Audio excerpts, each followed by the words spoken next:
안녕하세요. 세상을 바꾸는 작지만 강한 흐름 채널 M&L의 밸류 크리에이터 김정길입니다. 자, 오늘은 창업의 지혜 시간입니다. 예비 창업 패키지, 초기 창업 패키지 시즌이 본격적으로 시작이 됐죠.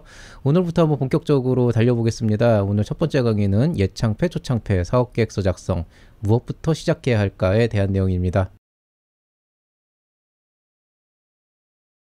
아마 이거 첫 강의가 왜 이렇게 시작이 됐는지에 대해서 좀 궁금해 하시는 분들이 있는데요. 일단 강의 목적부터 설명을 드릴게요. 오늘 강의의 목적은 사업계획서를 어떻게 써야 될까, 그 구체적인 방법론보다는 기본적으로 지원 사업에 맞는, 각 지원 사업에 맞는 사업계획서의 작성 방법을 어떻게 고민해야 되고, 어떻게 방향성을 설정해야 되는가, 여기에 대해서 한번 말씀을 드리고자 합니다.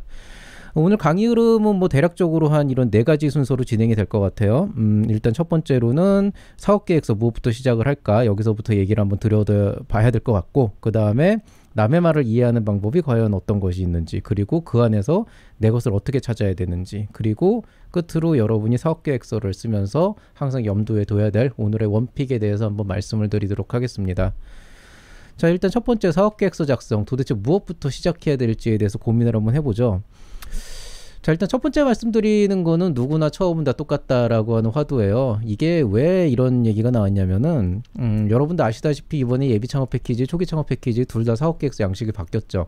사실 큰 틀에서 보면은 그렇게 뭐 획기적으로 막 이렇게 막 대변혁이 일어나서 막 모든 걸 다 다시 써야 되는 상황은 아닌데, 어쨌든 간에 양식이 바뀌었고 뭐 그 안에서 적절하게 예전에 있는 양식을 좀 짜집기해서 흐름을 맞춰 놓으면은 오히려 뭐 더 좋은 사업 계획서가 될 수도 있을 거라고 생각을 합니다만은, 제가 막상 이거를 어떻게 강의를 해야 될지를 고민을 하다 보니까 도대체 이 새롭게 강의를 구성하는 과정에서 어느 내용을 어디서부터 시작해야 될지 조금 막막하더라고요. 실제로 비대면 스타트업 저번에 할 때도 그냥 뭐 이건 이렇게 쓰면 됩니다 이렇게 얘기를 하고 싶지만, 사실은 이 교육이라고 하는 건 어쨌든 그 받는 사람이, 보는 사람이 도움이 돼야 되는데, 어떤 내용들이 도움이 될지에 대해서 조금 막막하다 보니까 이제 그 전에 이제 다른 우리 제자들 사업계획서 많이 봐주고 하면서 공통적으로 어려워하는 부분들, 또 이런 내용들을 이렇게 이해하고 있구나, 뭐 이런 내용들에 대해서 조금 더 구체적으로 풀어가는 방향으로 하다 보니까, 사실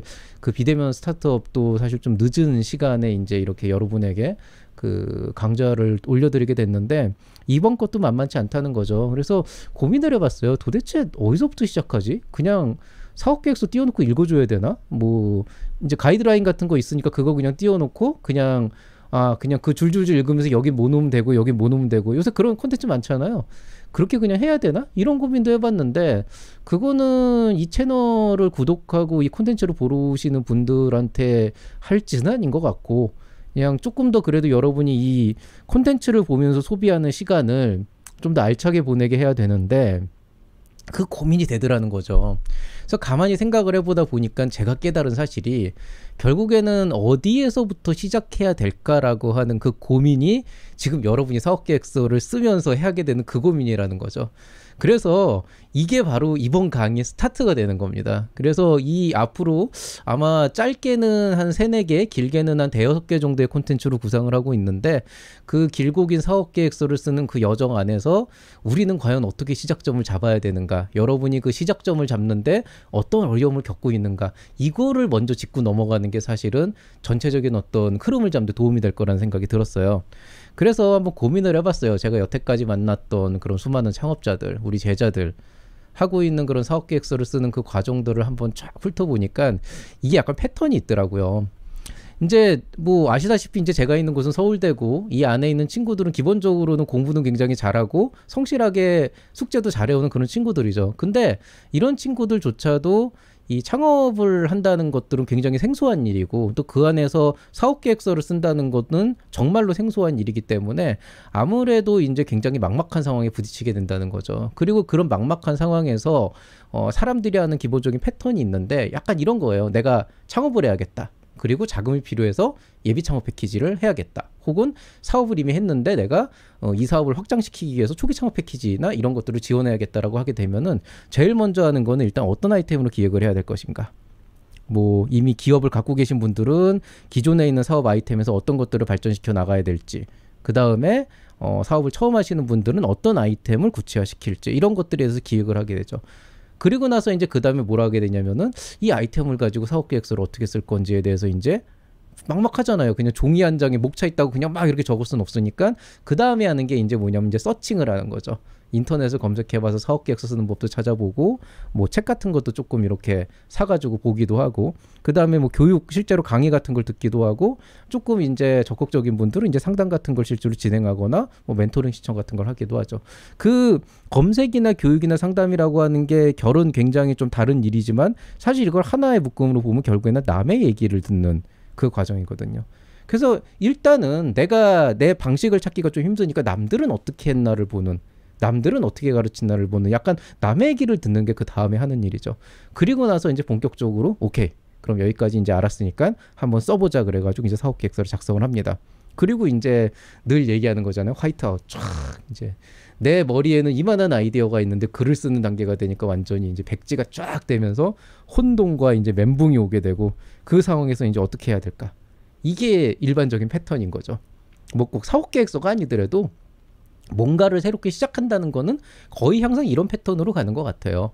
그래서 사실 여러분 생각에는 이게 처음 하는 일이다 보니까 막 자괴감이 드는 그런 분들도 있어요. 아니, 남들은 그렇게 잘하는데 내가 능력이 없는 건가? 재능이 없는 건가? 이렇게 하는데 사실 이거는 너무나 당연한 거고 이걸 또 몇 번 해보다 보면 또 익숙해지는 사람도 금방 하지만은 또 할 때마다 또 이렇게 혼동이 오는 사람들도 굉장히 많고요. 저도 사실은 후자 쪽에 가까워가지고 저도 글을 하나 새로 쓰게 될 때쯤 되면은 막 보고서가 됐건 평가서가 됐건 되게 스트레스를 많이 받는 타입이거든요. 그래서 이런 것들에 대한 상황이 결국 모두 똑같다면은 과연 여기에서 근본적으로 우리가 어디에서부터 시작해야 될지를 좀 정해야 된다는 거죠. 그래서 교육을 하는 입장에서 여태까지 많은 사람들을 봐왔던 입장에서 결국에는 여러분들을 정말 혼돈으로 끌고 가는 아주 근본적인 원인이 뭔가를 봤더니 요놈이에요. 요놈 2번. 요놈이 제일 문제더라고요. 즉 뭐냐, 남의 얘기를 듣는 단계에서 여러분들이 습득하는 여러 가지 정보들을 뭐 인터넷 검색도 좋고 유튜브도 좋고 책도 좋고 뭐 개인 상담도 좋고 강의도 좋은데 그런 얘기들을 듣는 과정에서 결국에는 여러분이 그 정보를 제대로 파악하고 이해해서 어떤 나한테 쓸 수 있는 어떤 그 형태로 가공을 해서 그걸 활용을 해야 되는데 그걸 못하게 된다는 거죠. 그래서 오늘의 핵심은 뭐냐면은 이거를 한번 시작을 해보자는 거예요. 이 단계부터. 즉 뭐냐면은 이 고민이 너무 많아요. 실제로 보면은 제가 그 강의를 실제로 하면서 또 멘토링 같은 거 해보다 보면은 어떤 친구들은 진짜 막 리스트업을 이만큼 해요, 질문들을. 근데 그 질문들의 내용들을 가만히 보면은 뭐 이렇게 된다던데 저도 될까요? 이렇게 된다는데 저는 안 되지 않을까요? 이렇게 된다는데 이건 어떻게 하죠? 이런 고민들이 되게 많은 거죠. 근데 이제 한 가지 안타까운 거는 그런 내용들을 들어보다 보면은 충분히 할 수 있는 고민이구나라고 생각을 하면서도 어떻게 이렇게 남의 얘기만 듣고 정작 내 사업은 생각하지 않을까. 사실 우리가 뭐 사업계획서나 정부 지원 사업이나 이런 걸 빼놓고 생각하게 된다 그러면은 사실 정작 중요한 건 내가 뭔가를 만들어서 사람들한테 판매를 하고 거기에서 가치를 창출하는 거잖아요. 근데 대다수의 고민들은 그런 가치 창출에 집중되어 있는 게 아니고 예창패에선 이런 데더라. 뭐 사업계획서는 이렇게 해야 된대더라. 이런 것들만 계속 고민을 하고 있고 정작 제가 물어보는 사업 그 본질에 대한 것들은 그런 것들 생각하느라고 제대로 준비할 시간도 못 가지는 그런 경우가 있게 되는 거죠. 그래서 실제로는 여러분이 먼저 이 강의를 듣기 전에 알아야 될 거는 이 너무 많은 고민을 할 필요가 없다는 거예요. 오히려 이거는 해가 되면 해가 됐지 득이 되지는 않아요. 무슨 얘기냐면은 여러분이 어떤 사람이 어떤 조언을 하고 어떤 말을 했다고 해서 그거들을 듣고 그대로 따라할 필요는 없다는 거죠. 왜? 책임은 내가 지는 거니까. 저 말고 여러분. 여러분이 한 회사의 대표가 된다라고 하는 거는 결국에는 제가 그때 얘기했잖아요. 말을 더럽게 안 들어먹는 나와 나의 발행과는 전혀 다른 방식으로 자라나는 아이 하나를 키우는 거랑 똑같은 거라고. 근데 중요한 건 그 아이를 양육하는 거에 대한 책임을 내가 온전히 가져가게 되는 거죠. 그러니까 무슨 얘기냐. 여러분 주변에 있는 멘토가 됐건 컨설턴트가 됐건 굉장히 좋으신 분들도 있지만 간혹 가다 보면은 뭔가 유언비어나 낭설 같은 걸 퍼뜨리는 사람도 꽤 있단 말이에요. 뭐 이거는 이렇게 하면 안 된다 막 이렇게 얘기하는데 정작 들어보면 전혀 생뚱맞은 말도 안 되는 그런 경우도 있거든요. 근데 그런 것들을 고지고대로 듣고 이 사람이 이렇게 얘기했으니까 나는 이렇게 해야지라고 생각을 하게 되면은 결국에는 그거를 스스로를 어떤 실패의 늪으로 빠뜨리게 되는 굉장히 치명적인 그런 이제 문제가 발생을 한다는 거죠. 그래서 남의 말을 듣고 그대로 따라할 필요는 없다. 일단 이게 핵심이에요. 오늘 강의 핵심은. 그리고 반대로 얘기하면 사실 제가 말씀드린 이 강의도 그대로 따라할 필요는 없어요. 그게 무슨 얘기냐면은 제가 하는 내용들은 아무리 제가 보편화시켜서 얘기를 한다 그래도 항상 그 제가 말하는 기본적인 흐름에 어긋난 형태의 어떤 사업 아이템이나 그런 형태의 다른 뭔가는 항상 발생하게 돼 있어요. 거기에다가 제가 말하는 내용들을 두드려 맞추려고 그러면 오히려 이상한 굉장히 끔찍한 혼종이 될 수 있기 때문에 뭐 다른 멘토, 뭐 컨설턴트 강의 이런 걸 떠나서 제가 하는 말조차도 여러분한테 필요로 하는 부분들을 본인의 어떤 객관적인 시각에서 잘 가공을 해가지고 받아들여야 된다는 거죠. 이 강의조차도. 자, 그러면 이제 여러분이 갖고 있는 문제는 무엇이냐? 얘기했듯이 뭐 좋아요. 이 채널도 좋고 다른 유튜브 채널도 좋고 뭐 다른 뭐 강의도 좋고 컨설팅도 좋은데 과연 여러분은 그런 콘텐츠에서 하는 말들, 그 다음에 남이 하는 말들, 혹은 여러분의 선배 창업자들이 하는 말의 의미를 정말 제대로 이해하고 있는가에 대해서 한번 고민을 해보자는 거죠. 거의 대다수 제가 얘기했던 그런 멘티들을 만나봤을 때 그 창업가들이 알고 있는 대다수의 잘못된 정보들, 진짜 뭔가 그 뭐라 그래야 되나, 정말 잘못 알고 있는 그런 정보들을 가만히 들어보면은 그 기작이 어떻게 돼 있냐, 프로세스가 기본적으로 누가 얘기를 해요. 그걸 듣습니다. 그리고 그대로 믿어요.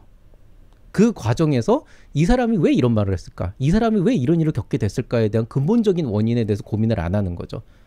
그러니까 상대방이 얘기하는 거 분명한 사실이에요. 거짓말을 하진 않습니다. 거짓말을 하진 않는데 그 분명한 사실이라고 하지만 실제로 여러분은 그 사실을, 그 사람한테 특화된 그 사실을 여러분의 걸로 받아들이기 때문에 실제로 굉장히 잘못된 오류들이 생기게 되는 거죠. 그 다음에 이제 하는 일은 뭐냐, 혼자서 창업하는 거 아니니까 이렇게 이 사람 저 사람 만나면서 막 얘기를 하잖아요. 그러다 보면 또 정보 교류한다고 서로 이렇게 막 주고받잖아요. 그럼 거기에서 얘가 이제 한 번 더 와전이 되는 거죠. 그렇게 한 2번 정도만 돌아나가 보면은 완전 말도 안 되는 소리가 나오는 거예요. 뭐 비대면은 메타버스만 뽑는 데더라, 뭐 이런 낭설이 그래서 도는 거거든요. 그러니까 여러분이 사실 사업계획서를 쓰기 전에, 방향성을 설정하기 전에 여러분이 알아둬야 될 거는 과연 여러분은 남의 말에 하는 의미를, 남의 말의 의미를 제대로 이해하고 있는지, 그것들을 어떻게 파악하고 있는지에 대해서 좀 고민을 해봐야 된다는 거죠. 그래서 오늘 강의의 핵심은 뭐냐, 어떻게 하면은 남의 말을 제대로 이해할 수 있을까, 남의 말을 이해하는 방법. 예, 한자 성을 찾아봤더니 이청득심이라고 하는 단어를 쓰더라고요. 남의 말을 듣고 그것들을 내 마음에 새긴다. 과연 어떻게 하면은 올바로 된 정보를 내 마음속에 새길 수 있을까에 대해서 한번 얘기를 해보겠습니다. 자, 크게 이제 여러분이 남의 말을 듣는 경로가 3가지가 있더라고요. 첫 번째는 선배 창업자들한테 듣는 거. 그 다음에 내가 직접 겪어보면서 듣는 그런 피드백들.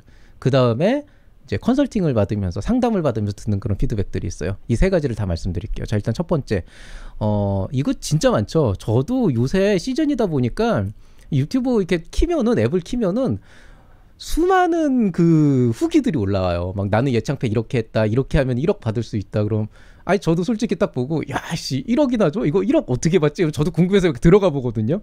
그리고 이제 실망을 하죠. 아, 정말 개뻘 소리를 이렇게 참 정성 들여서 힘들게도 만들어 놨구나, 이런 생각이 좀 드는데, 이제 대체로 이제 보면은 가장 많이 하는 이제 예창패나 초창패 했던 사람들의 후기라고 하는 건, 저는 이런 일이 있었습니다. 그리고 여러분도 이런 질문을 받을 거예요. 왜? 모든 창업자들은 다 비슷비슷하니까 여러분도 이런 질문을 받을 것입니다. 이런 식으로 이제 얘기를 하죠. 그러면서 저는 이게 평가나 발표를 가보면은 항상 사람들이 비즈니스 모델을 많이 물어보더라고요.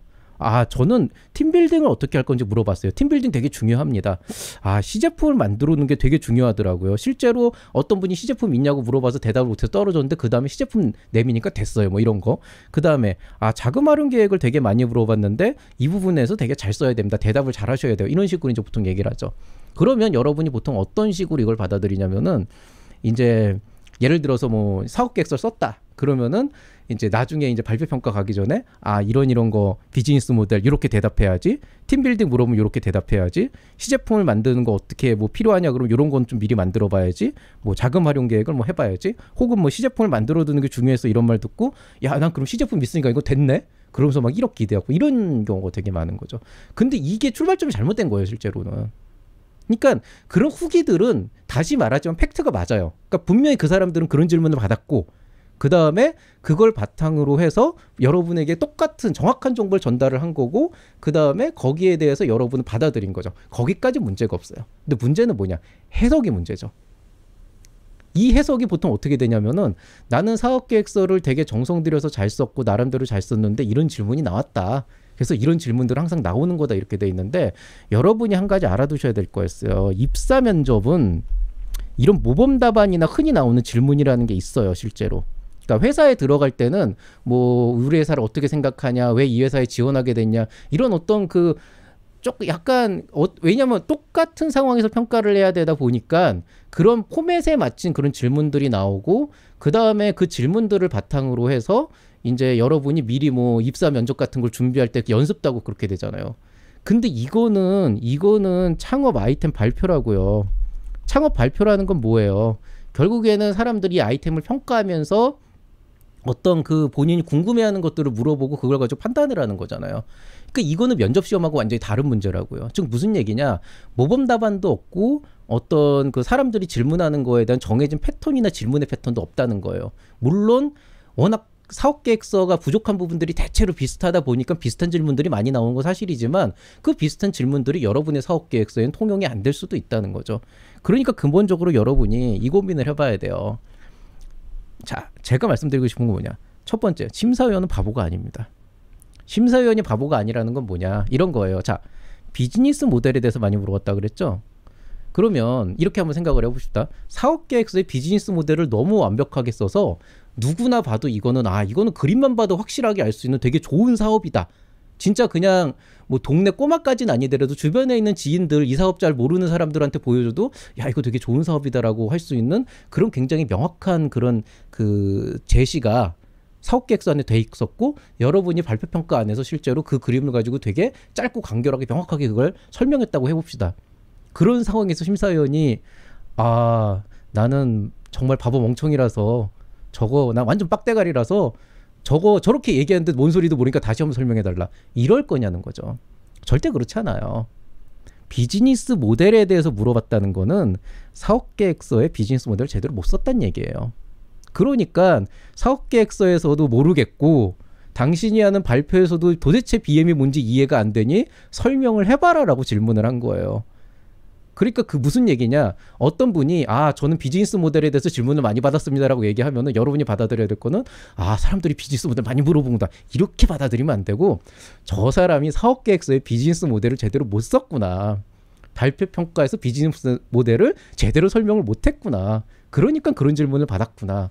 그렇게 되는 거죠. 근데 만약에 그 사람이 비즈니스 모델을 딱 보여줬는데 내가 보는 괜찮아.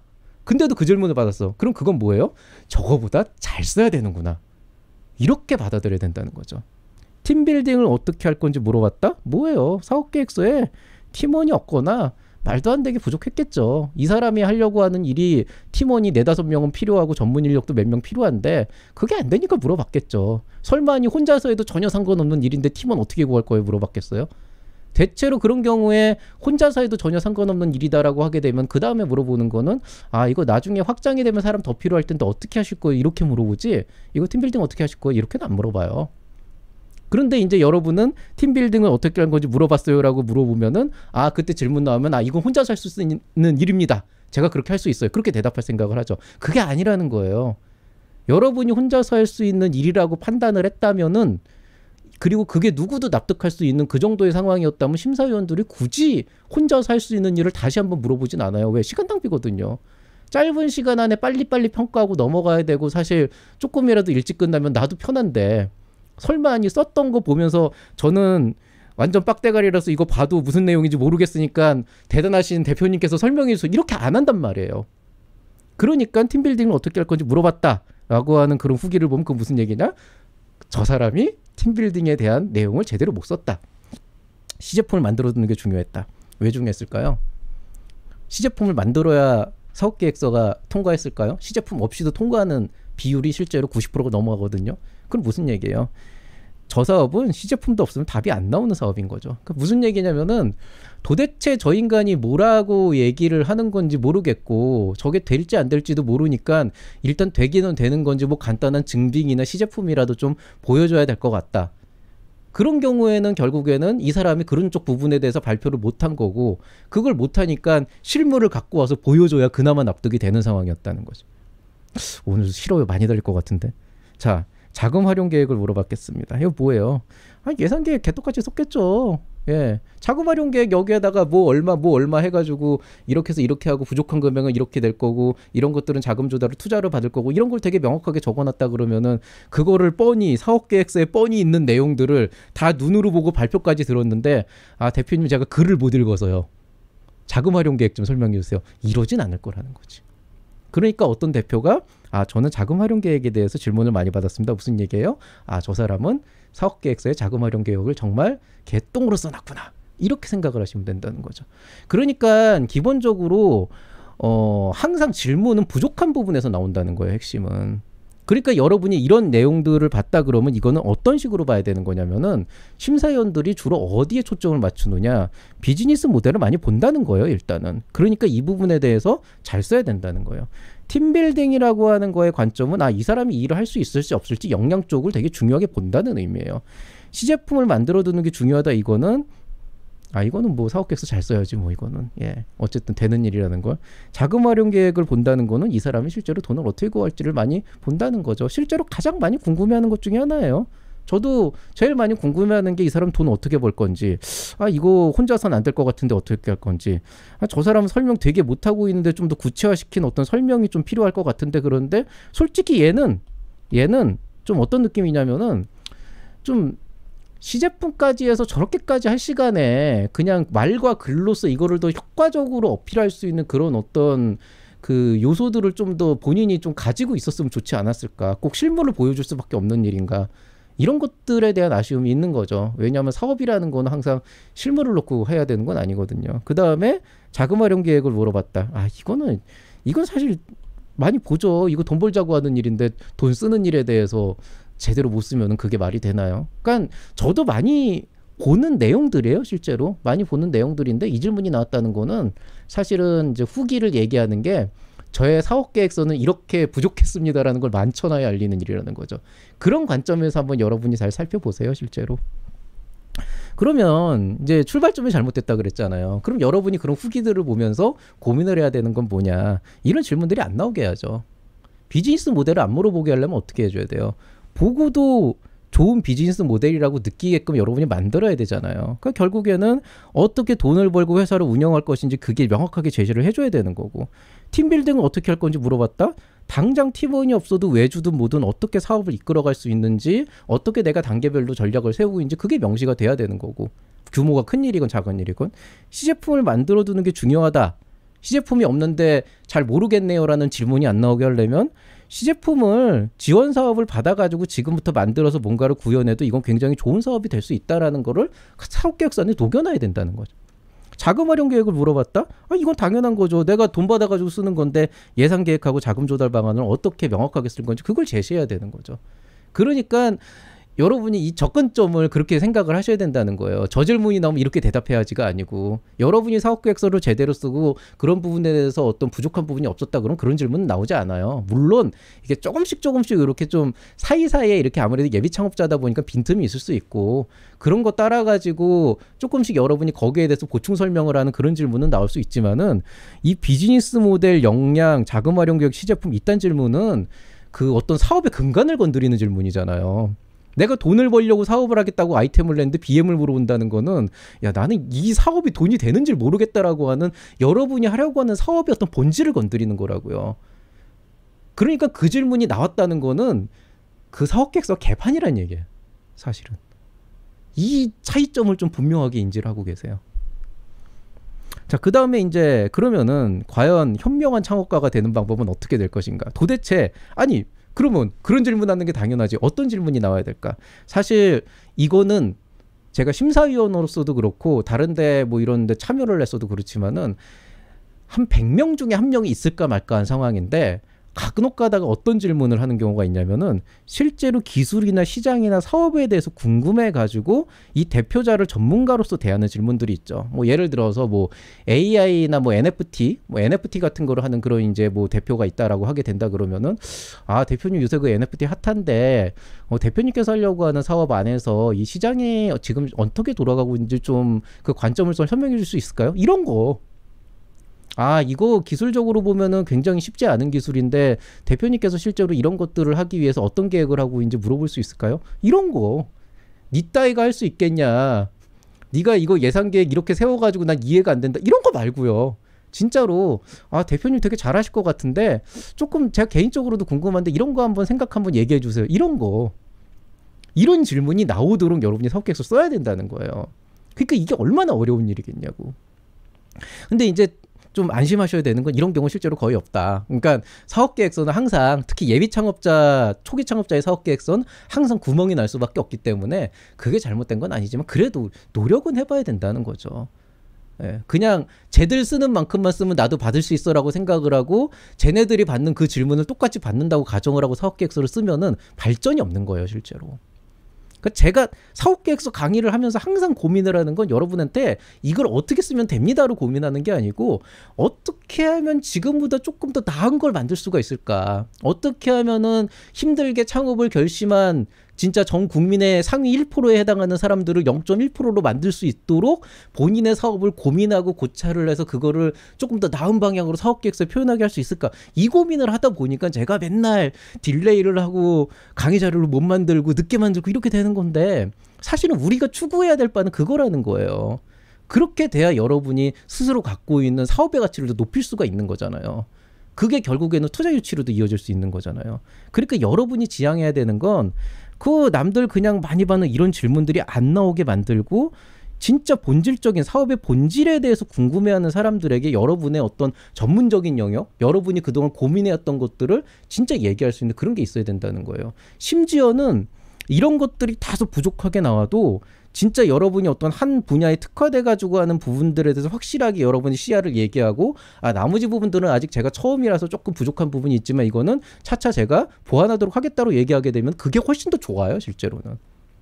그러니까 좀 이거를 진짜 뭐라 그래야 되나 쉽다라는 게 아니고 이 어려운 일을 조금씩 이어갈 수 있도록 해야 된다는 거죠. 자, 그다음에 이제 요거는 이제 그 스스로에 대한 이거 실제로 되게 많이 나오는데 우리 애들도 많이 떨어져요. 제가 승률이 재작년에 한 30%, 그러니까 지원한 애들 중에 한 30%가 붙었고 작년 같은 경우에 지원한 애들의 한 40-50%가 붙었고 올해는 60-70% 보고 있는데 대체로 이 친구들이 이제 떨어지는 애들도 많거든요. 이게 떨어지면은 아, 이런 평가를 받았다, 이런 평을 받았다 그러면서 이런 피드백들을 받았다 그러면서 되게 이제 질문을 많이 하죠. 그리고 또 실제로 유튜브 채널로도 많이 들어오고 아, 저 이런 거 나왔는데 어떻게 이해를 하면 될까 이런 얘기 있는데 자, 요거는 한번 이렇게 생각을 한번 해보세요. 뭐 대체로 이 피드백은 거의 동일해요. BM 보완이 필요하다. 비즈니스 모델 보완이 필요하다. 수익 구조가 불분명해서 보완이 필요하다. 목표 고객이 명확하지 않다. 목표 시장이 지극히 한정돼 있어서 사업의 확장 가능성도 낮다. 아, 초기 시장 진입 전략이 굉장히 좀 적은 편이다. 매출의 실현 가능성이 낮아서 구체적인 시장 진입 전략과 매출 창출 전략이 필요하다. 유사 경쟁 제품 대비해서 차별성이 좀 부족한 거다. 뭐 구체적인 예시를 들어주는 경우도 있고 아, 이거는 조금 더 검증이 필요한데 그거에 관련된 시제품 같은 게 있으면 좋겠다. 이 기술에 대한 구체적인 설명이 필요하다. 아마 거의 이 정도 패턴일걸요. 그래서 여기서 벗어나는 것들도 좀 있겠지만 대체로 보면 이건 실제로 저도 굉장히 많이 쓰는 표현 중에 하나고 이제 실제로 질문들도 굉장히 많이 하는 편이고 또 조언할 때도 실제로 많이 쓰는 편이죠. 거의 이 패턴에서 벗어나질 않아요. 표현이 다를 뿐이지 거의 이 내용이거든요. 자, 그러면 이제 여러분은 아, BM 보완이 필요하다. 그럼 BM을 보완해야겠네. 수익 구조가 불분명하다. 수익 구조를 더 구체적으로 숫자까지 써가지고 제시해야지. 목표 고객을 구체적으로 제시해. 아, 내가 목표 고객을 뭐 20대 남성으로 했는데 뭐 대학생 이렇게 구체화시켜야지. 이런 식으로 생각을 한다는 거지. 시제품을 통한 검증이 필요하다. 이 정도 되면 이제 시제품 만들어야 되는구나 이렇게 생각을 하시죠. 그러면서 시제품 만들려면 돈을 어디서 구하지? 그러면서 뭐 다른 거 하시고 막 이런 식이죠. 기술에 대한 구체적인 설명이 필요하다. 아, 잘못됐어. 이거 논문 같은 거 갖다가 레퍼런스 달아서 되게 멋있게 꾸며야 돼. 이런 식으로 생각을 하는 거죠. 이런 질문도 왜 나왔을까요? 예, 아주 오랜만에 아주 여러분의 사업 계획서가 갖고 있는 그 문제점들, 이런 피드백이 나오게 된 원인에 대해서 아주 확실한 팩폭을 한번 해보겠습니다. 첫 번째, BM 보완이 필요하다. 수익 구조, 목표 고객, 목표 시장, 사업 확장 가능성, 초기 시장 진입 전략, 매출 실현 가능성. 뭐예요? 돈이 될 것 같지 않다. 끝입니다. 더도 덜도 없어요. 그 뭐 BM 목표 고객 뭐 이거 다 여러분 다 열심히 적어놨잖아요. 시사하는 바는 하나예요. 돈이 안 될 것 같다. BM 보완이 필요하다. 왜? 이 비즈니스 모델로는 돈 못 벌 것 같거든요. 수익 구조가 불분명하다. 돈은 벌어도 남는 게 없을 것 같거든요. 목표 고객을 구체적으로 제시할 것. 누구한테 팔지 모르겠고. 목표 시장에 한정돼 있음. 뭐예요? 어느 시장에 팔아야 될지가 그다지 확실하지가 않은데 거기는 내놔도 별로 안 팔릴 것 같다는 거죠. 시장이 작다는 거지. 뭐 시장 확장 가능성이 낮음. 아, 요거는 요거 하나 팔면 끝나겠구나. 더 이상 사업이 성장하지 못하겠구나. 초기 시장 진입 전략 구체화할 것. 아이템은 좋은데 이거 하려면 적어도 마케팅으로 한 몇백억은 쏟아부어야 될 것 같은데 이걸로 택도 없겠구나. 매출 실현 가능성이 낮아. 아, 이건 정말 돈이 안 될 것 같구나. 이거예요. 그러니까 근본적으로 여러분이 이 뭐 BM 보안이네 수익 구조네 목표 고객이네 목표 시장이네 물론 그 어떤 그 돈이 안 될 것 같은 이유가 조금은 더 이렇게 그 유난히 부족한 부분들이 있다 보니까 돈이 안 될 것 같다라고 쓰면 안 되니까 그거를 이런 식으로 좀 더 구체화해서 우리가 평을 쓰긴 하지만 근본적으로는 돈이 안 될 것 같다는 거죠. 그러니까 목표 고객을 제시할 것이라고 했다 그래서 이 목표 고객을 뭐 대한민국 남성이라고 했다가 뭐 20대의 대학생 이런 식으로 그 한정 짓는다고 해가지고 그게 가치가 살아나질 않아요. 왜냐하면 근본적으로 돈이 안 되기 때문인 거지. 돈이 되는 일이었으면 목표 고객 조금 불분명해도 그냥 넘어간단 말이죠. 유사 경쟁 제품 대비 차별성이 부족하다. 왜 나오냐? 돈 벌어도 이게 돈 된다는 사실만 알면은 경쟁 회사에서 비슷한 거 만들어가지고 개 털어버릴 것 같거든요. 경쟁에서는 이미 사업하고 있는 데 거 아니에요. 그러면은 거기에서 만들어가지고 비슷한 거 팔면 걔네들이 더 잘 팔겠죠. 마케팅 때려버림. 그러니까 차별성이 부족하다. 뭐예요? 시장에서 살아남지 못할 것 같다. 시제품을 통한 검증이 필요하다. 난 이게 되기는 하는 건지도 모르겠다. 그러니까 당신이 뭔가 실물로 가능성 있는 거를 만들어서 뭔가 뭐 시제품이라도 보여주지 않으면, 그게 아니면 설명이라고 뭐 좀 확실하게 하지 않으면 난 이게 되는 일인지도 모르겠다. 믿질 못하겠다. 그거예요. 기술에 대한 구체적인 설명이 필요하다. 나는 당신이 무슨 말을 하는지 기본적으로 이해가 안 돼. 뭐 그냥 혼자서 잘 떠드는 것 같은데 난 이게 뭔지 하나도 모르겠어. 근데 그 얘기는 뭐냐면은 당신은 이거 가지고 사업을 못해. 왜? 남들한테도 설명을 잘 못할 테니까. 이런 거죠. 그렇기 때문에 이럴 땐 어떻게 해야 되냐. 이런 피드백이 나왔으면은요, 아주 확실한 해결책이 있습니다. 다시 쓰세요. 이건 답 없어요. 예, 다시 쓰세요. 그냥 처음부터 끝까지 근본적으로. 예, 근본적으로 내가 요 한 단락 단어 하나만 바꾸면 된다는 게 아니고 그냥 다시 써야 되는 거예요. 결론은 돈이 되는 일로, 남들이 이해할 수 있는 일로, 뭔가 현실성 있고 내가 이 사업을 혼자서 어떻게든 나만이 갖고 있는 가치를 살려갈 수 있다는 쪽으로 다시 써야 되는 거예요. 그리고 그게 쉽지는 않죠. 그게 쉽지는 않으니까 보통 이 정도 사업계획서를 그래도 완주라도 하신 분들은 제가 얘기했잖아요. 상위 1%. 대단한 분들이거든요. 무시하는 게 아니에요. 그렇지만 그 1%에서 0.1% 다시 그 안에서 상위 10분의 1 안으로 근접을 하시려면은 다시 그 내용을 지우고 다시 쓰라는 게 아니고 근본적으로 뜯어 고쳐야 되는데, 아마 그게 여러분이 혼자서 하기에는 무리가 있을 거예요. 왜냐하면 그게 여러분이 했던 거의 최선이었을 거거든요. 그거를 타개하려면은 다른 사람들에게 실제로 그 사업계획서를 보여주고 피드백을 받는 게 사실은 되게 좋기는 해요. 그래서 이런 경우에는 그냥 뭐 얼레벌레 뭐 브로커나 이런 뭐 이상한 사람들 뭐 돈 뭐 얼마 주고, 요새 시세 좋더라고요 보니까, 그쪽에 뭐 이렇게 해가지고 돈 내고 막 이렇게 컨설팅을 받는 것보다 진짜 뭔가 좀 검증이 된 곳에서 제대로 된 컨설팅을 받아보는 것도 굉장히 좋은 판단이에요. 왜냐하면 그렇게 되면은 여러분이 갖고 있는 어떤 문제점을 확실하게 파악을 하면서 약간 내가 이런 부분을 모르고 있었구나, 놓치고 있었구나라는 쪽으로 좀 개안을 할 수 있는 그런 기회가 되기도 하거든요. 다만 이제 문제는 이 제대로 된 컨설팅이라고 하는 이 단어인데, 예창, 초창 쪽에서 사실은 검증된 굉장히 괜찮은 컨설팅 업체가 잘 없어요. 그래서 요거는 좀 힘든 일입니다. 쉽지는 않은 일인데 뭐 제가 추천해 드릴 수 있는 것도 없고, 그렇지만 어쨌든 이런 방법들을 어떻게든 수단과 방법을 가리지 않고 찾아보시는 것도 좋을 것 같습니다. 자, 그 다음에 이제 여러분들 이제 많이 보시는 유튜브 콘텐츠, 강의도 듣고, 뭐 멘토링도 실제로 받아보고 막 이렇게 하다 보면은 최근에 나오는 게 이제 뭐냐면, 아, 올해는 뭐가 대세다. 그 다음에 이거는 저도 너무 많이 봐가지고, 아, 이거 저 이런 거 하려 그러는데 이거 하려면은 이 상태로는 안 된대요. 저 뭐 식당 하려 그러는데 플랫폼으로 바꿔야 된대요. 이런 얘기들이 있죠.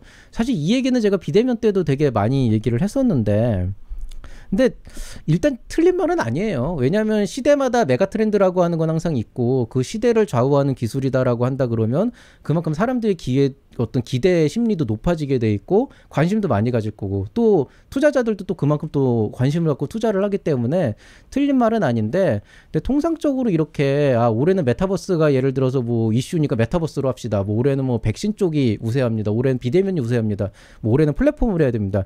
이런 것들을 들었을 때 그걸 바로 아이템화 할 수 있는 경우는 두 가지밖에 없어요. 첫 번째 뭐냐면은 기업의 제품 기획들. 그러니까 대기업이나 어떤 규모가 있는 기업에서 올해의 어떤 그 신제품은 어떤 식으로 개발을 해야 될 건가? 올해의 신상은 무엇인가? 이렇게 뭔가 이미 어느 정도 시스템이 짜여져 있고 제품 기획만 되면 그게 현실로 이어질 수 있게끔 팀이 딱딱딱 꾸려져서 말하는 게 현실이 될 수 있는 그 정도의 이제 집단에서는 이게 충분히 가능한 일이죠.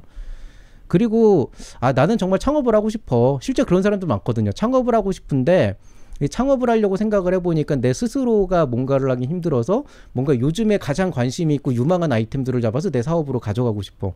이런 분들한테는 그래도 최근에 어떤 이슈가 되고 있는 것들이 미래 가치도 높아질 테니까, 또 그리고 어떤 새로운 이제 어떤 시장이 열리면서 또 기회를 얻을 수가 있으니까 아이템부터 기획해야 되는 분들한테는 되게 도움이 많이 되죠. 다만 이제 알아두셔야 될 거는 아까 말씀드렸듯이 이제 어떤 규모가 있는 집단, 기업에서 말을 하면 곧 이루어지리라고 하는 그런 것들은 지원 사업을 통해서 해결해야 될 문제는 아닌 거고, 그 다음에 아이템부터 기획해야 되는 사람, 진짜 가진 거 아무것도 없는데 지금 갑자기 아이템 뿅 하고 만들어가지고 하려는 사람은 그건 번개불에 콩 구워 먹기죠. 쉽게 얘기해서 아이템이 없는 예비 창업자가 지금부터 사업 계획서 써가지고 2주 안에 사업 구상해가지고 그걸로 평가받는다는 거잖아요. 뭐 평가를 제대로 받을 수 있을까 없을까의 문제는 둘째 치고, 과연 그렇게 해서 시작한 아이템을 가지고 사업을 시작했을 때 그게 성공을 할 수 있는 확률이 어떻게 될까 그러면은 사실은 없진 않지만 굉장히 낮죠. 거의 이제 0으로 근접하게 되죠. 그러니까 번갯불에 콩 구워 먹기를 원하는 사람들한테는 이게 틀린 말은 아니죠. 다만 이제 대다수의 문제들은 뭐냐면은 대부분의 창업자분들은 아이템이 이미 정해져 있는 경우가 많죠. 나는 이런 일을 하고 싶은 일이 분명하게 돼 있는 경우가 많죠. 그럼 그런 일에다가 뭐가 대세다, 메타버스가 대세다라고 얘기를 한들 그게 메타버스가 되겠냐는 거죠. 그러니까 이게 기본적으로 잘못된 접근이라는 거예요. 뭐 좋아요. 컨설팅 하는 사람들이 올해는 메타버스 대세요. 메타버스 아이템으로 준비하세요. 그거는 예비 창업 패키지나 초기 창업 패키지 같은 지원 사업 따먹으려고 하면은 기본적으로 메타버스 아이템이 좋다 이런 식으로 의도로 얘기했을 수는 있겠지만은 사실 듣는 사람들은 그렇게 안 듣는다고요. 그러면 제가 운영하는 채널 M&L도 초기 창업 패키지 하려면 메타버스 해야겠네요? 그럼 여러분 한번 생각을 해보세요. 제가 지금 이거를 VR로 만든단 말이에요. 이 콘텐츠를. 들어가야 되는 돈이 얼마고 투입돼야 되는 비용이 얼마고, 앞으로 여러분이 이 채널 M&L을 듣기 위해서 모두 오큘러스 같은 그런 VR 기기를 사야 되고, 이게 말이나 되는 일이라는 거죠. 물론 언젠가는 제가 운영하는 채널 M&L도 언젠가는 메타버스로 넘어갈 수도 있죠. 앞으로 2년 3년 뒤 안에 뭔가 제대로 된 메타버스 플랫폼이 나오고 솔루션이 나오면은 저도 그쪽으로 옮겨가가지고 뭔가 좀 더 가치가 있는 굉장히 재미있는 그런 어떤 창업교육 플랫폼을 만들 수도 있겠죠. 그렇지만은 지금 당장 이거를 한다? 난 지금 식당 하고 있는데 메타버스를 한다? 이건 말도 안 되는 소리거든요, 사실은. 근데 문제는 이거를 여러분이 무시하면 돼요. 그냥 이 사람은 메타버스가 대세다. 그러면 아이템 새로 시작하는 사람은 이쪽으로 좀 창업 아이템을 찾아보겠다. 좋아요. 근데 나는 이미 뭐 카페 사업을 하고 싶어. 뭐 요식업을 하고 싶어. 미용업을 하고 싶어. 그런데 메타버스가 대세래. 어떻게 하지? 이게 아니라는 거죠. 깔끔하게 무시해버리면 돼요. 뭐 대세면 뭐예요? 당장 돈이 안 되는데. 이거 하려면 뭘로 바꿔서 내야 되는데요. 이거 진짜 많죠. 저 요식업 생각하고 있는데 플랫폼 하래요. 요식업과 플랫폼이 같습니까? 마치 가수를 하겠다고 하는 사람한테 요즘에는 프로듀스가 더 좋대더라. 너 프로듀서 해라라고 하는 말을 프로듀서도 가수도 아닌 제3자가 하는 말하고 똑같은 거죠. 물론 가끔가다 그런 경우가 있어요. 제가 이제 그 사업계획서 검토를 하거나 이제 창업 일반 상담을 하다 보면은 그 친구가 갖고 있는 재능이 보이는 경우가 있어요. 아, 네가 생각하고 있는 것들은 아이템은 이렇게 돼 있지만 내가 볼 땐 장기적으로 봤을 때 이거는 메타버스 플랫폼으로도 연결이 될 수 있는 되게 좋은 사업인 것 같아. 근데 지금 당장 그거를 하기는 좀 어려우니까 이런 단계에서도 시작을 하되 조금 먼 길에서는 뭐 당장 하라는 게 아니고 한 5년 10년 뒤에는 메타버스나 이런 것도 한번 생각해 볼 수 있는 그런 좋은 사업이 될 것 같으니까 그런 식으로 방향성을 줬고 사업계획서를 한번 써봐라. 구상을 한번 해봐라. 대신에 여기 너무 얽매일 필요는 없다. 이게 일반적으로 제가 가르치는 방식인데 근데 거기에서 머리꼬리를 다 떼버리면은 너는 메타버스를 해야 돼. 이렇게 된다는 거예요. 그러면 이게 왜 문제가 되는 거냐? 아까 얘기했잖아요. 자, 가수를 하려고 하는 가수 지망생한테 PD를 하라 그런단 말이에요. 음악 PD를. 근데 이런 얘기가 이런 경우가 있어요. 음악 프로듀서 현직에 계시는 분이 가수 지망생을 만나봤는데 어떤 기회를 만나서 그 친구가 보니까 이 친구가 음악적 재능이나 이런 거보다 프로듀싱에 좀 더 재능이 있는 것 같대. 그럼 그 친구한테 그런 조언을 할 수는 있죠. 가수 지망생이 가수 선배를 만났는데 그 가수 선배가 본인의 어려움이나 힘든 걸 얘기하면서 아, 네가 실제로 갖고 있는 걸 보니까 아, 너는 프로듀서 쪽으로도 가도 괜찮을 것 같고 그쪽이 더 유망할 것 같다라고 얘기를 할 수가 있죠. 그런데 예를 들어서 나는 BTS 같은 가수가 되고 싶어요라고 하는 애가 저한테 왔는데 제가 걔한테 보고 나는 뭐 가수 지망 어떻게 해야 되는지도 모르고 프로듀싱이 뭔지도 모르는 사람인데 걔한테 대고 야 너는 방시혁이 돼야 돼 이러면은 그럼 이게 무슨 그거냐 이거예요. 그러면 뭐 요즘에 뭐 대세가 뭐 드론이면 저는 채널 M&A 하면서 뭐 드론 날려야 돼요? 그건 아니잖아요. 그러니까 제가 그러면은 요즘에 이거 하려면 이걸로 바꿔야 된다 그러면은 나도 플랫폼하고 백신 개발해야 되냐는 거죠. 아니 창업 교육을 하고 컨설팅을 하는 사람들이 메타버스가 대세고 그렇게 좋으면 지가 해야지 메타버스를. 왜 남한테 하라 그래. 그러니까 나도 못하는 일을 강요하는 건 말이 안 된다는 거죠. 그러니까 여러분이 기본적으로 이런 얘기들을 좀 새겨서 들어야 된다는 거예요. 그러면 여러분들이 해야 될 일은 뭐냐. 제가 늘 말씀드리잖아요. 항상 말하지만은 창업가 기업가 정신이라고 하는 거는요. 기본적으로 뭐냐면 되는 일을 찾는 게 아니고요. 아주 척박한 환경에서 될 수 있도록 일을 만들어내는 거예요. 메타버스가 대세건 뭐 요즘 요식업은 잘 안 되니까 플랫폼을 해야 되건 그건 중요한 게 아니라는 거예요. 여러분이 카페를 하고 싶고 요식업을 하고 미용업을 하고 싶은데 플랫폼은 그냥 플랫폼 사업인 거잖아요. 예. 가수를 하겠다는 사람한테 PD를 하라고 시키는 건 그거는 오만이고 그 다음에 그거는 정말 자만인 거죠. 오히려 가수를 하고 싶다라고 하는 사람이 있다 그러면 그 사람한테 가수가 될 수 있는 일을 알려주는 게 맞는 거죠. 기본적으로는. 설사 이 사람이 프로듀서로서의 재능이 뛰어나다고 하더라도 본인이 하고 싶은 게 가수라면은 일단 그쪽부터 시작하게끔 하는 게 맞는 거죠. 그렇게 하기 위해서 내가 이 친구를 도와줘야 된다 그러면은 가수가 될 수 있도록 어떤 이 친구한테 맞는 어떤 그 솔루션을 제시를 해줘야 되는 거죠. 그게 상담이라면.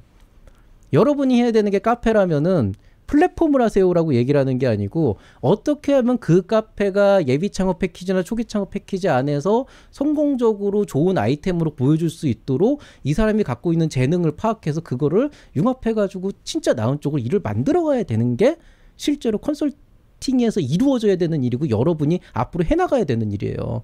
남들이 플랫폼 한다고 여러분도 플랫폼을 해야 되는 게 아니라고요. 그리고 말이 나왔으니까 말인데 지금 플랫폼 하겠다고 하는 사업의 거의 대다수가 잘 안 돼요 실제로. 왜냐면 너무 많어. 내가 볼 땐 메타버스 겁내 많아요. 그중에서 몇 개나 살아남겠어. 그러니까 미래 가치만 보고 성장하는 거를 생각하지 말고 뭐 플랫폼을 해도 좋고 메타버스를 해도 좋은데 기본적으로 그런 데 얽매이지 말고 여러분이 진짜 일을 될 수 있도록 할 수 있는 게 뭔지를 찾아야 되는 거예요. 그 지난한 과정이 여러분들이 해야 될 일이라는 거죠. 그래서 좀 저는 이거는 이제 이 강의를 듣고 있는 이제 창업가 여러분한테 하는 말씀은 아니지만 그치만은 제가 좀 많이 들었거든요. 의외로 이거 보고 컨설팅 한다고 사업 시작하는 분들도 꽤 있다고 들었는데 교육은 교육답게 컨설팅은 컨설팅답게 선을 넘으면 안 됩니다. 예. 절대적으로 사업 아이템은 대표자의 영역이에요. 만약에 요식업이라고 하는 아이템을 가지고 그 예비 창업 패키지를 받고 싶다라는 사람이 있으면 당연히 이런 아이템들은 예비 창업 패키지에서 선호하는 아이템은 아니다. 그러면은 이런 것들을 되게끔 한 사례가 어떤 사례들이 있는지 말을 하고 이런 것처럼 당신만이 갖고 있는 어떤 핵심 가치를 찾아올 수 있도록 하셔야지 그나마 조금 가능성이 높아진다라는 식으로 얘기를 하는 게 맞는 거지 그 사업 아이템 자체를 건드리는 건 그거는 오만입니다. 예. 카페 사업을 하겠다는 사람한테 요즘에 플랫폼이 대세니까 플랫폼으로 하지 않으면 예창패 받을 수 없어요. 이거는 말도 안 되는 소린 거예요. 그 아무렇지도 않게 내던지는 그 내뱉어버리는 그 배설해버리는 그 한마디 한마디가 창업자들을 더 혼란에 빠지게 하고 있다는 사실을 조금 머릿속에 염두에 두시길 바라고요. 뭐 싫어요 찍고 싶은 마음대로 찍으십시오. 오늘 각오했으니까. 자, 그래서 다시 이제 출발점을 창업가 여러분의 관점으로 돌아와서 여러분이 해야 될 일은 무엇이냐, 이제 출발점을 다시 잡아보라는 거예요.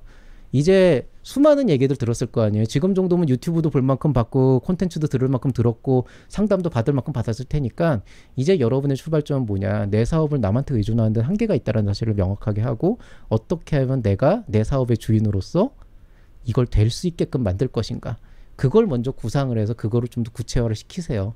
그 다음에 그거를 말과 글로써 옮기는 거는 그거는 이제 사업계획서를 쓰는 글쓰기 영역이잖아요.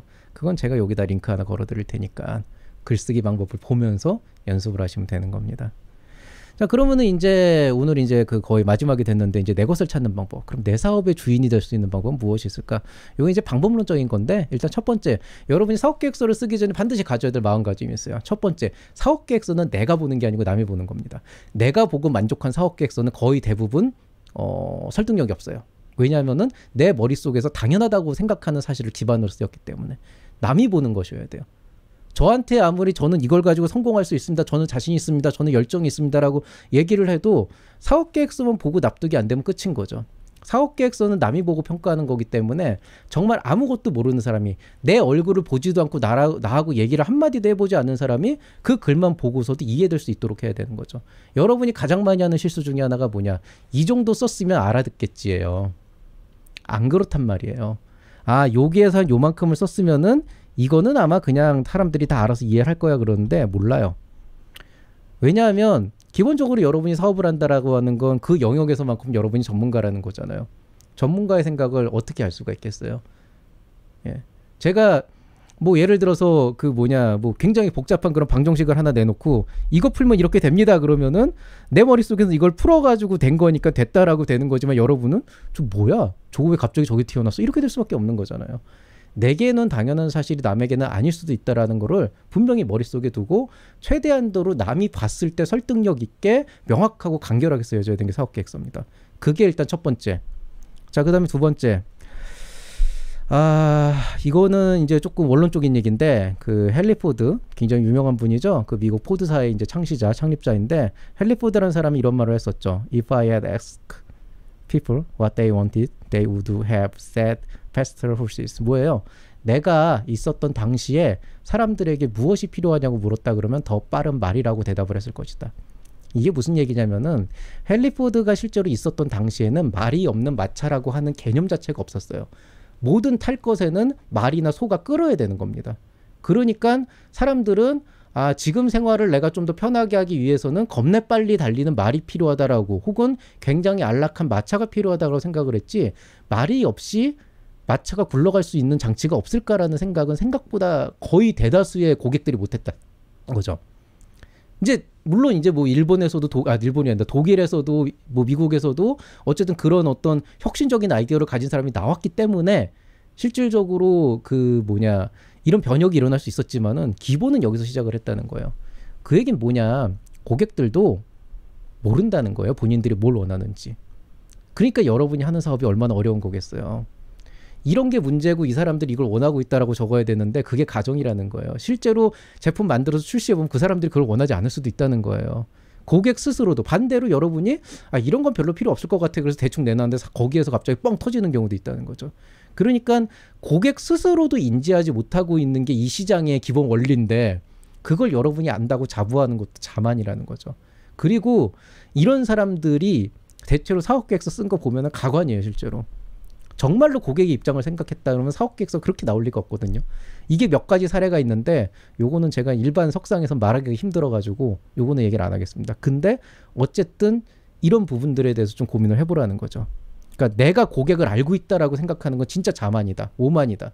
그걸 좀 고민해 보시고, 그 다음에 이제 끝으로 여러분이 이제 사업 계획서를 쓸 때 대표자로서 가져야 될 마음가짐 첫 번째, 무조건 내가 하고 싶은 일을 명확하게 표현해야 됩니다. 메타버스, 플랫폼, 뭐 드론, AI 다 필요 없어요. 무조건 여러분이 하고 싶은 일을 명확하게 표현해야 됩니다. 남들이 보고 싶어하는 얘기에 너무 맞추지 말아야 돼요. 실제로. 두 번째, 열정과 의지는 강조한다고 생겨나지 않는다. 예. 이제 더 이상 열심히 하겠습니다라고 하는 거는 별로 의미가 없어요. 여러분이 해야 될 건 딱 하나입니다. 내가 하고 싶은 일을 표현하되 반드시 팩트로 승부해야 됩니다. 팩트를 얼마나 효과적으로 만들어서 설득력 있게 보여줄 수 있느냐, 그게 바로 여러분이 보여줄 수 있는 열정과 의지로 연결이 돼요. 적어도 사업계획서에선 그래요. 적어도 사업계획서에선 5분 10분 만에 모든 결과가 결판이 나는 사업계획서는 그렇다는 거예요. 그러니까 항상 팩트로 승부한다라고 하는 사실을 넣어놓기 바랍니다. 자, 오늘의 원픽입니다. 이제 남의 말은 적당히 들으시고요. 이제 2주, 예창패 2주 남았고 이제 초창패 3주 남았잖아요. 이제는 남의 말은 적당히 듣고 한번 다시 원점으로 돌아보세요. 내가 하고 싶은 일이 무엇이었는지, 내가 만들려고 하는 세상은 어떤 흐름으로 흘러갈 것인지, 그리고 나는 거기에서 어떤 변화를 일으켜낼 것인지, 거기에 대해서 고민해 보시면은 여러분이 사업계획서에서 어떤 내용들을 담아내야 될지, 여러분의 소울을 어떻게 표현해야 될지에 대해서 조금은 더 나타낼 수 있지 않을까 그렇게 생각을 합니다. 자, 이제 다음 강의 얘기를 해주셔야 되는데요. 자, 이거 솔직히 말씀드릴게요. 자, 사업계획서 양식이 바뀌었습니다.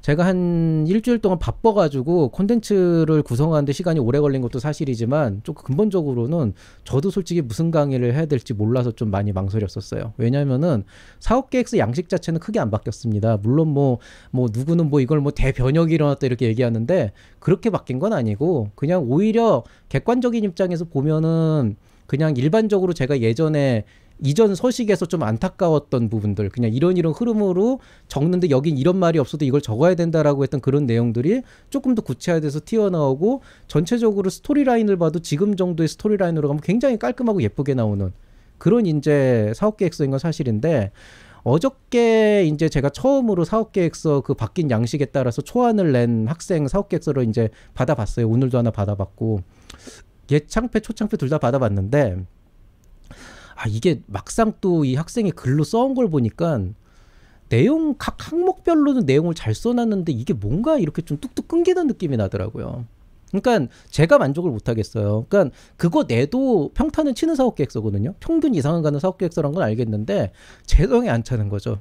그러니까 말했잖아요. 저는 1% 안에서 쓸 수 있는 일반적인 사업계획서가 아니고, 그거를 이제 상위 0.1%까지 올릴 수 있는 그런 뭔가 제대로 된 스토리텔링과 뭔가 그 어떤 대표자의 소울과 어떤 그 마인드가 들어갈 수 있는 그런 좋은 사업계획서를 쓰길 원하는, 지금보다 더 잘할 수 있는 걸 원하는데, 이게 옛날 거는 하도 많이 보다 보니까 조금 공식이 잡혔는데, 지금 거는 저도 좀 우리 제자들 거를 계속 보면서 피드백을 해줘야 이거를 교육적으로 어떻게 풀어갈 수 있겠구나라고 하는 그런 내용들이 나오더라고요. 근데 그렇게 하다 보면은 이 시즌이 더 지나갈 것 같아가지고 좀 고민을 하다가 결국에는 오늘 제가 앞으로 해야 될 강의의 포트폴리오를 다 짰습니다. 그래서 이제 곧 나오게 될 예정이고요.